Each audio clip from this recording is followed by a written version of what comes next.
ভালোই লাগছে। এই যে দেখুন দুই পাশেই দারুণ পরিবেশ, খুবই ভালো লাগছে। এই রাস্তা দিয়ে হাঁটতেও মনে হচ্ছে সেই রাজার আমল চলছে। আর আমরা সবাইকে অনেক অনেক প্রীতি ও শুভেচ্ছা। আমি আজকে চলে আসছি নাটোরের রাজবাড়িতে। রাজবাড়ির মন্দিরগুলো দেখব, ঘুরবো এবং আপনাদেরকেও দেখানোর চেষ্টা করব। তো আমার খুব ভালো লাগে এই রাজবাড়ির মন্দিরগুলো দেখতে। এর আগেও একবার আসছি, কিন্তু এবার আসছি ভাবছি এবার আপনাদেরকে একটু দেখাবো। তো খুব ভালো লাগে, মনে হয় শত শত বছরের সেই ঐতিহ্যবাহী রাজবাড়ি বা রাজার যেসব মন্দিরগুলো আছে আর কি, সেগুলোতে ঘুরতে দেখতে মনে হয় এখনও সেই রাজার আমল চলছে, আমরা সেখানে চলে আসছি এরকম লাগে। তাই আপনাদেরকেও দেখানোর চেষ্টা করছি। এই যে দেখুন শান বাঁধানো পুকুর, পুকুর ঠিক নয়, দিঘি বলা চলে, অনেক বড় বড় দিঘি, মাঝখান দিয়ে রাস্তা, দুই পাশের দিঘি, অসংখ্য দিঘি, দিঘির ওপরে দিঘি একটার পর একটা। এই যে দেখুন কত বড় বড়।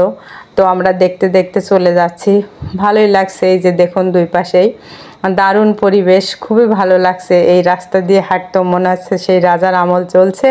আর আমরা সেই রাস্তা দিয়ে হেঁটে হেঁটে রাজবাড়িতে যাচ্ছি। এই যে দেখুন একটা মন্দির, তো অনেক অনেক মন্দির আছে এখানে, আর বড় বড় রাজপ্রাসাদ আছে। খুব ভালো লাগছে যে অনেক মন্দির দেখতে পাচ্ছি। এখন আবার এই মন্দিরগুলো সংস্কার চলছে। আর একটা মন্দিরে চলে আসছি, দেখুন এখানে অনেক দেবতাদের মানে পূজা করা হয়, সেই শত শত বছর ধরে পূজা চলে আসছে। সে পূজা এখনও বহাল রয়েছে।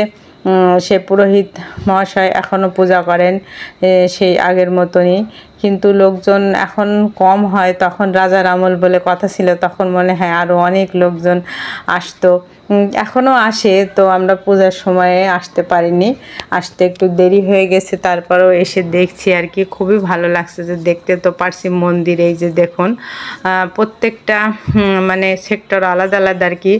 এই পাশে এক দেবতাদের পূজা হচ্ছে, ওই পাশে আর এক দেবতাদের পূজা হচ্ছে, এরকমভাবে সব আলাদা আলাদাভাবে এখানে রয়েছে মন্দিরগুলো। তো খুবই ভালো লাগছে যে সেই মনে হচ্ছে যে এই রাজারা পূজা করছে সেই সময় সেই প্রতিমাগুলো।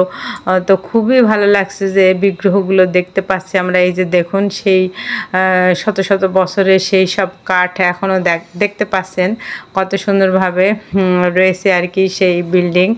তো এই চারিদিকটা অনেক বড় জায়গা। এখন কিছু মানুষ ওইদিকে বসবাস করে যারা মন্দিরের সাথে যুক্ত আর কি। তো দেখলাম চারিদিকটা, খুবই ভালো লাগলো যে সেই বহু পুরাতন মন্দির।